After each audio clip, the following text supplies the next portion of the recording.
What's the meaning of coarse fishing?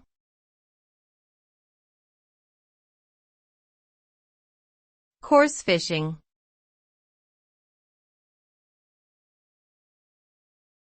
Coarse fishing.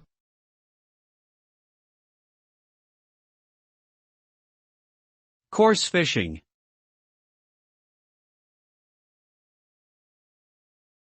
Coarse fishing.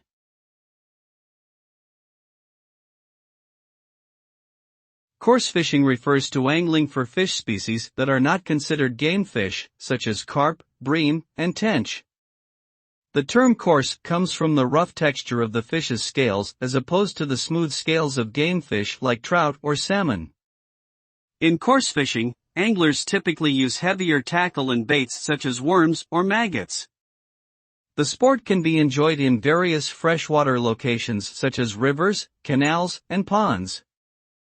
Coarse fishing is a popular pastime in the United Kingdom and many other countries around the world, providing anglers with an opportunity to relax, enjoy nature, and catch a variety of fish.